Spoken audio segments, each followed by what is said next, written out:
지금도 이렇게 생각하면 미국에 처음에 공부하러 이제 갔을 때부터 시작해서 여전히 이게 극복하지 못하는 그런 영어 표현이 있어요.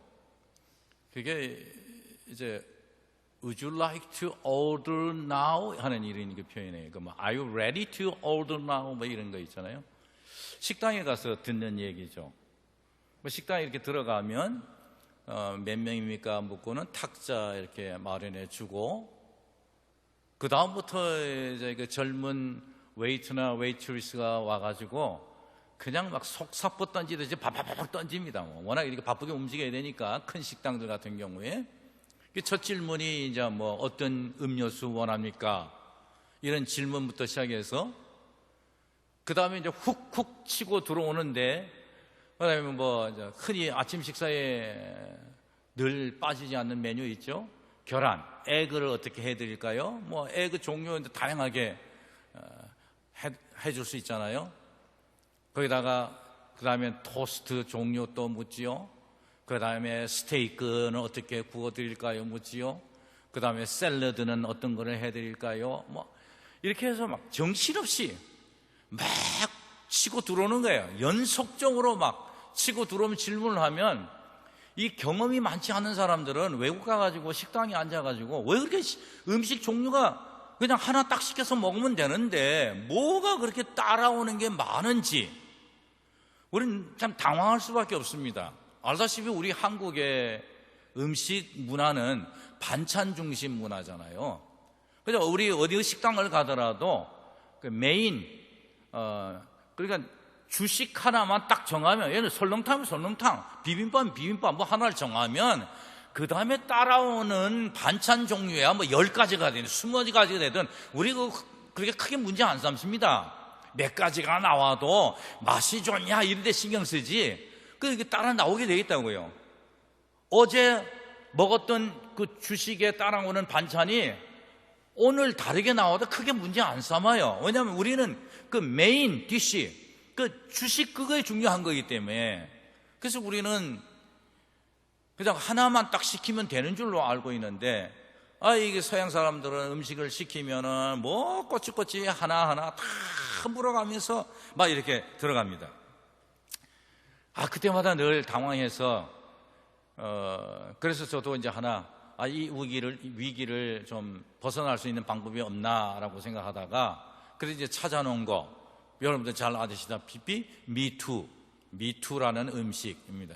그러니까 옆에 사람 주문한 거 보고 그게 내가 먹고 싶든 말든 일단은 빨리 위기를 넘겨야 되니까 미투해서 앞에 사람 주문한 것과 똑같은 거 해주세요.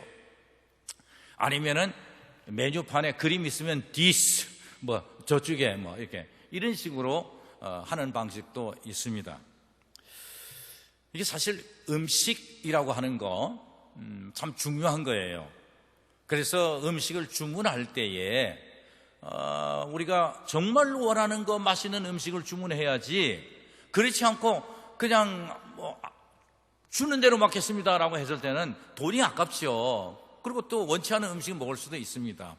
그래서 어쩌면 아마 우리의 음식 문화보다 그 서구의 음식이 좀 더 구체적이지 않나, 그리고 개인들의 취향에 따라서 음식을 자유스럽게 만들어 먹을 수 있도록 만들지 않나 싶어요. 이 얘기를 하니까 저도 이제 경험이 솔솔 솟아납니다. 처음 가가지고 몇 개의 그 아르바이트를 좀 했어요.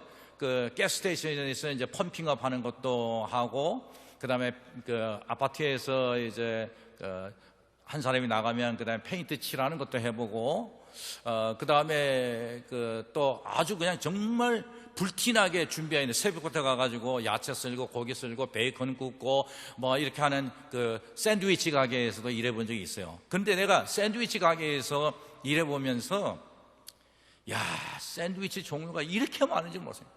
200가지가 넘어요. 근데 그걸 어떻게 외웁니까? 주문을 막 받는데 어떻게 잘라, 그러니까 피클을, 절인 오일을 반으로 해달라, 3분의 1로 해달라, 이것도 하나의 주문 종류가 되더라고요. 그러니까 너무 다양하게 많은 거예요. 그래서 당황했던 기억이 납니다. 그런데요, 여기서 우리가 배울 수 있는 건 뭐냐면, 우리가 그리스도인으로 신앙생활을 하면서 이 주문하는 방식, 이게 굉장히 중요합니다.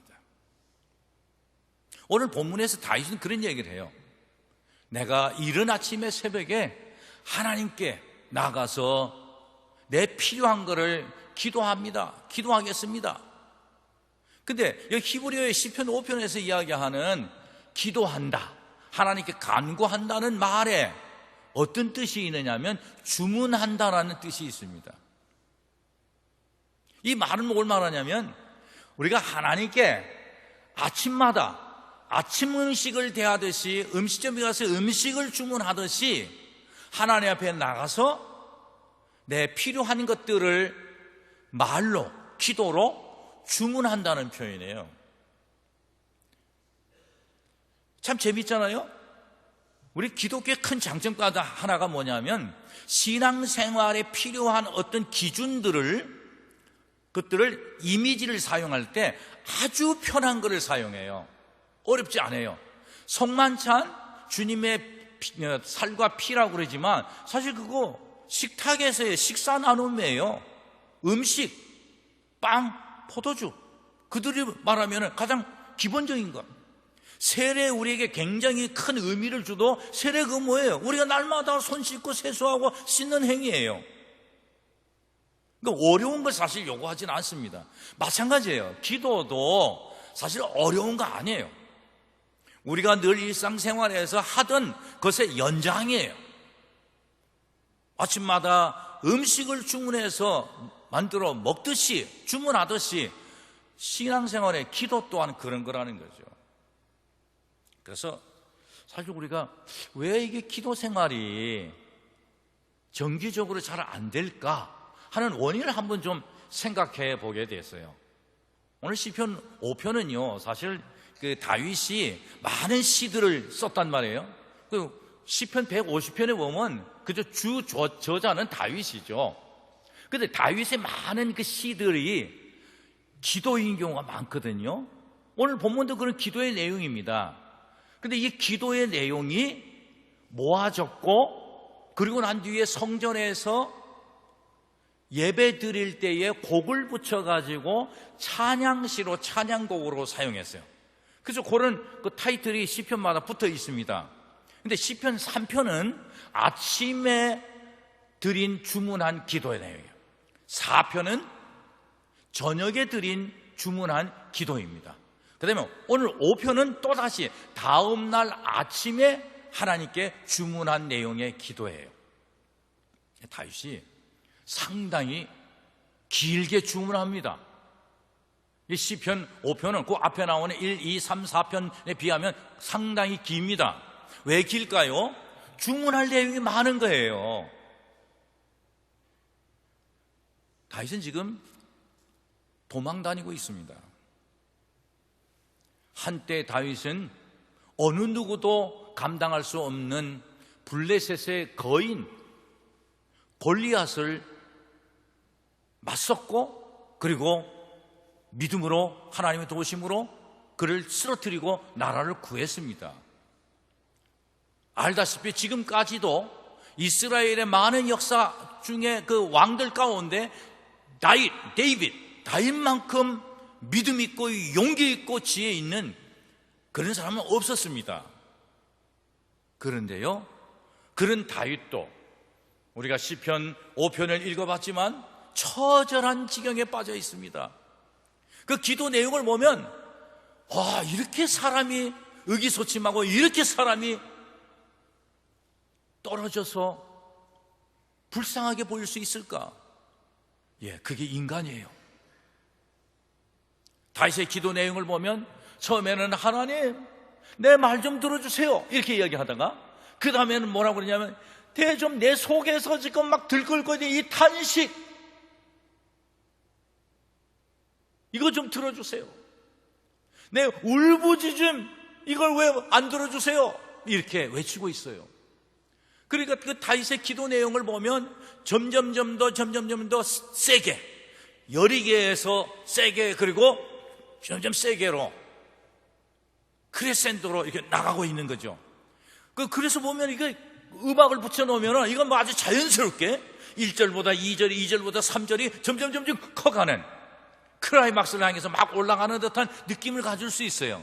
실제로 이 다윗의 시는 곡을 붙여서 성전에 올라와서 번제를 드리고 하나님 앞에 내 모든 것들을 제물로 대신해서 하나님께 나가서 용서함을 받는 사람들이 부르던 곡입니다.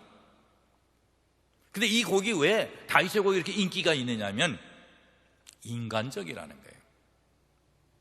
한때는 대단한 영웅이었고 어느 누구도 하나님을 그렇게 절실하게 믿고 믿음이 강한 사람이 없었지만 이제 다윗은 참 우습게도 자기의 아들 압살롬이라고 하는 아들의 반란에 의해서 자기 친구였던 아히도벨이 또 거기에 아들에 붙어가지고 이제 이 아버지 다윗을 물리치고 있습니다. 그래서 피해가지고 도망 다니고 있습니다. 그런데 이게 기간이 길어지고요, 위기상황이 점점 커져가고 있는 거예요. 다윗의 개인의 미래는 어떻게 될까요? 다윗이 그동안 하나님께서 허락해줘서 세워서 이끌어오는 신앙적인 이 나라 이스라엘의 미래는 어떻게 될까? 개인의 문제뿐만 아니라 국가의 운명까지도 위태로운 지경에 놓여 있습니다. 기도 안 할 수 있나요? 그런데요, 어떻게 기도해야 되는 건 참 중요한 것 같아요. 제가 전에 한번 그 교목실장 대학교회를 8년 마치고 이제 내려가서 다른 일을 하고 있을 때였습니다.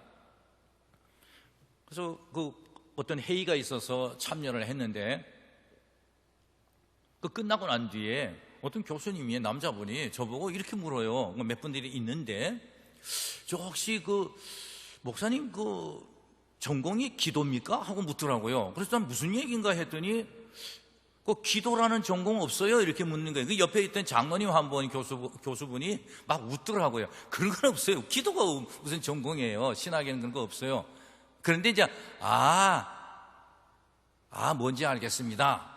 그러면서 이제 이야기를 하니까 그 질문했던 분이 그 목사님이 그 학교에서 행사할 때마다 나와서 기도하면 자기는 예수 안 믿는데도 뭔가 이래 막 같은 마음이 되고 그래서 뭔가 느낌이 오더라 그러면서 왜 요새 학교 행사에 기도 안 해요? 그렇게 묻더라고요. 그래서 저는 이제 그 임기가 끝나서 저는 지금 다른 일 하고 있습니다 라고 이제 설명을 드렸는데 그때 좀 이렇게 고민이 됐어요. 아니 글쎄 뭐 내 기도가 무슨 특별한 기도라고 그분이 좋게 생각하고 이야기를 하신 거죠.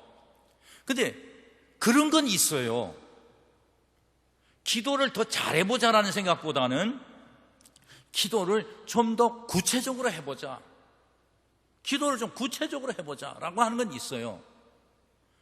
우리가 음식을 주문할 때에 우리가 그냥 큰 거 주식 선택하면 나머지 반찬들이 쭉 따라 나오는 이런 식 말고 여기서 다윗이 말하는 것처럼 구체적으로 하나하나를 구하는 이 구체적인 주문, 이게 굉장히 필요하다는 생각이 들어요.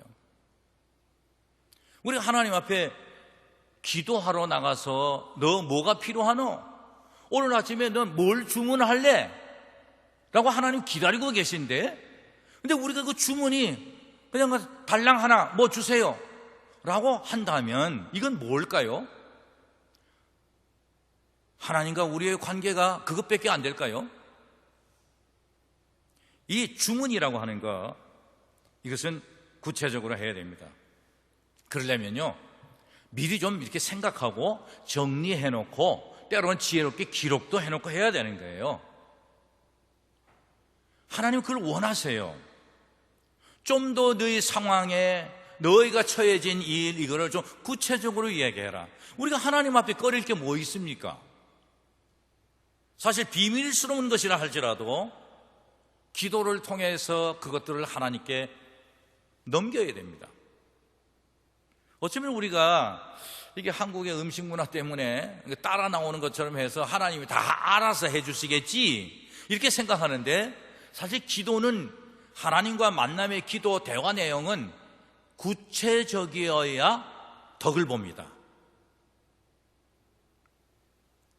근데 유목민들이 보통 이렇게 전쟁을 할 때 보면 바바박 가가지고 습격하고 그냥 치고 빠져나오는 식, 기도를 갖다가 그런 식으로 하면 안 된다는 거죠. 잘 훈련되고 정돈된 군대처럼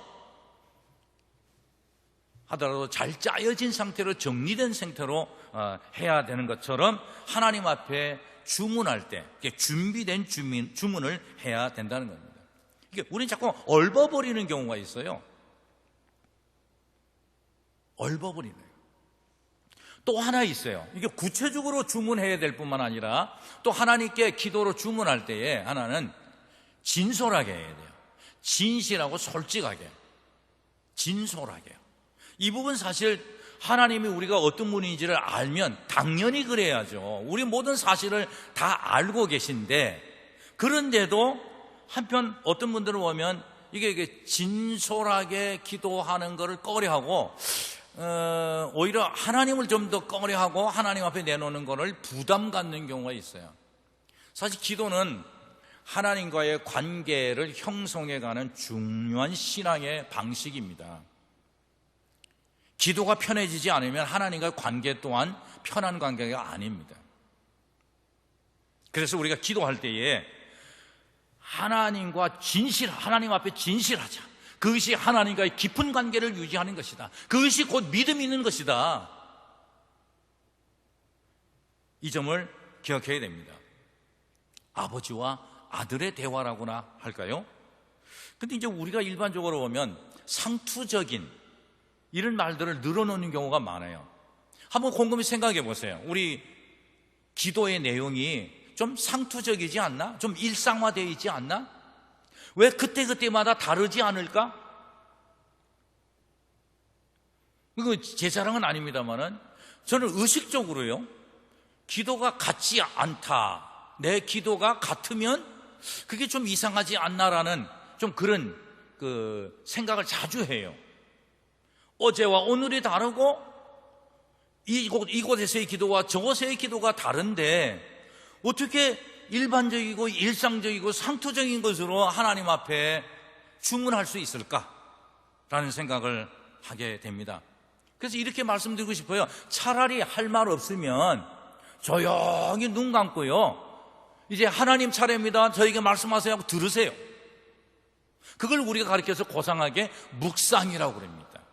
묵상은 참 좋은 겁니다. 어찌 보면 묵상은 더 깊이 있는 것 같지만 묵상은 보다 진실한 겁니다. 많은 걸 막 내놓고 두서없이 정리되지 않고 이렇게 해서 기도 끝나고도 내가 하나님께 뭘 말씀드렸는지 이런 거 아니에요? 내가 주문했는데 음식이 딴 게 나왔어, 내가 언제 이거 주문했어요? 라고 하는 식으로 하는 것보다는 하나님, 저에게 필요한 게 뭘까요? 말씀해 주세요. 제가 뭘 마셔야 되고 뭘 먹어야 될까요? 저 잘 모르는데 가르쳐 주세요 라고 하나님께 말씀하실 바톤을 넘겨드리고 조용히 침묵하며 내 양심을 통해서 말씀하시는 걸 듣는 게 더 낫다는 거죠. 또 한 경우는 우리가 자꾸 기도할 때 보면 내가 알고 있는 사실들, 내가 알고 있는 어떤 의견들을 자꾸 내놓는 식으로 기도하는 경우가 있어요. 어떨 때는 하나님하고 싸워요, 논쟁하고. 그렇게 해서 얻을 게 뭐가 있겠습니까? 이게 왜 잘못되느냐면 예수님이 그랬거든요. 제자들한테 기도를 가르쳐 줄 때 이방인들처럼 말 많이 한다고, 많이 늘어놓는다고 좋은 기도 아니다. 오히려 조용히 골방에서 기도해도 하나님이 다 들으신다. 문과 문을 잠그고 아주 그냥 비밀 금고 속에 가도 기도해도 다 들으신다. 사람 의식하면서 하지 말라고 그랬습니다. 이런 경우 있어요. 이게 결혼 생활 하다가 좀 마음이 안 맞고 그래서 이제 이혼의 위기에 있는 젊은 부부들이 상담하러 이렇게 찾아오면 이야기를 하도록 이렇게 들어보면요, 남편이 먼저 이야기를 해요. 저 아내가 이게 뭐 느리고 뭘 만들 줄 모르고 뭐 하고 뭐 한창 막 이야기를 공격하고 막 이야기를 해요. 그러면 또 옆에 있는 또 아내가 가만히 있나요? 자기는 뭐 하면서 또 대공격을 막 하죠. 그럼 상담하는 사람이 가만히 듣고 있으면은 이건 뭐 하는 거냐, 이게 상담하러 온 건가 뭔가 이제 모를 정도로 계속 막 왔다 갔다 싸웁니다. 막 열내면서 그럽니다. 그러고 있다가 남편이 이렇게 얘기해요. 왜 목사님 가만히 계세요? 좀 들었으면은 이제 판별해 주셔야 되잖아요. 저 아내가 더 잘못하고 아내가 고쳐야 된다면 지금 이야기해 주셔야 되지 않습니까? 언제까지 가만히 계실 겁니까? 이렇게 요구해요. 그럼 아내는 또 가만히 있나요? 아내도 그러죠. 남편이 잘못했죠, 목사님? 그 남편이 잘못된 걸 고쳐야 되는 거죠. 판단해 주세요. 내 편 들어주세요. 이렇게 요구해요. 그럼 화가 나죠. 아니, 누구 편 들어달라고 해서 그래서 심판자로 있는 건 아니잖아요. 그때 뭐라고 얘기해야 되겠습니까? 바로 그게 당신 잘못이고 그게 바로 당신 잘못이요. 우리 사실 몰라요. 자기 잘못이 무엇인지, 무엇이 잘못됐는지. 이게 사실 우리가 기도하면서 내가 무엇이 잘못됐는지를 내가 모른다면 기도하면서 오히려 하나님께 물어서 알아내는 게 오히려 지혜롭고 좋다는 거죠.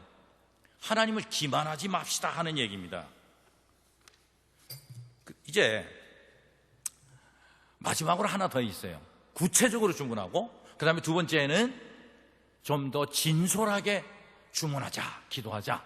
마지막에 더 중요한 거는 내가 뭘 주문하듯 곧 그분으로부터 응답돼서 나올 것이다, 응답될 것이다 하는 것인데, 이걸 굳이 표현하면 셰프, 우리의 셰프 하나님을 믿자는 거예요.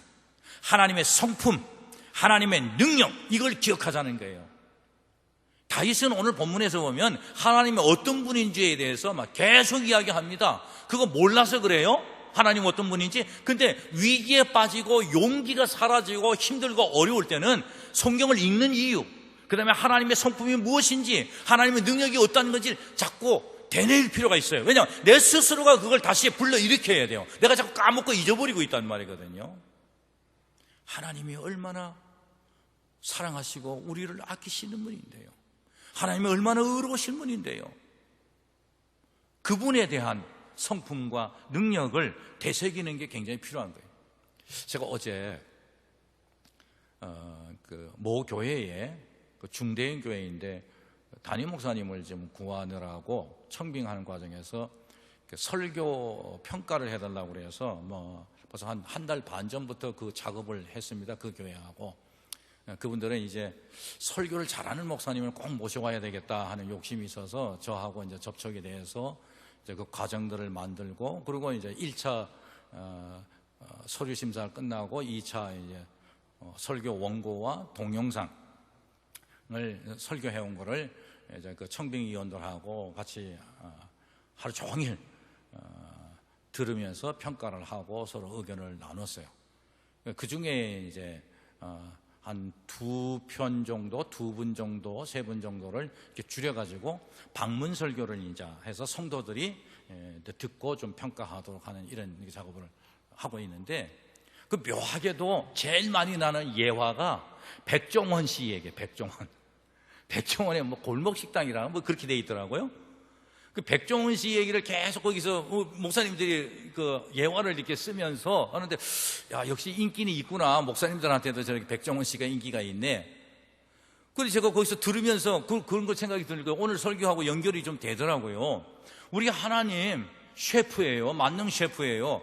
거기 보니까 백종원 씨가 딱 나서가지고 뭐 이렇게 해라 저렇게 해라 메뉴 가르쳐주고 이거 고치셔 막 이러면서 막 딱딱 지시하니까 막 꼼짝없이 막 그렇게 행하더라고요. 그래가지고 다시 가게가 살고 음식 잘 팔리고, 야, 그 대단한 존재네 하는 생각을 했거든요. 마찬가지도 아니죠. 우리 하나님은 뭐 거기에 비할 수 있겠습니까? 우리가 인생 살아가는데 힘들고 어렵고 고통스러운 일 무엇이든지 하나님 이거 들어주세요, 이거 좀 해결해 주세요 라고 기도의 형태로 주문할 때 하나님 만능의 능력이 많으시니까 하나님은 우리의 셰프, 하나님이 그걸 안 들어주시겠느냐는 거예요. 그래서 중요한 건 뭐예요? 다윗이 우리한테 가르쳐주는 거는 기도할 때 믿음 가지고 응답될 줄로 믿고 기도하라 라고 하는 거죠. 좀 더 담대하게, 좀 더 믿음이 실린 기도하라는 거예요. 그래서 오늘 우리가 이런 말씀을 통해서 앞으로 좀 더 아침이란 우리가 주문하는 시간이다. 음식을 먹기 전에 음식처럼 영적인 음식을 하나님으로부터 받기 위해서 전날 하루 동안에 내 속에 남아있던, 아직도 해결되지 않았던 염려, 근심, 걱정, 불안한 거, 의기소침된 거, 이것들 잘 정리해가지고 구체적으로 하나님께 주문하고, 그리고 또 하나님께 그냥 있는 그대로 진솔하게 하나님께 주문하고, 그리고 그분이 들어서 응답하셔서 나에게 맛있고 멋있는 영적인 축복 역사를 주실 것이다 라고 믿고, 응답받을 걸 믿고 하자. 그래서 오늘 우리가 이제 부를 찬송이 그겁니다. 내가 깊은 곳에서 주께 불러 아뢰니 주여 저의 간구를 들어 주심 바라면서 이제 제가 용기 있게 보좌 앞으로 나가니 저에게 은혜 내려 주옵소서. 우리 찬송, 결단 찬송 363장을 불러보겠습니다.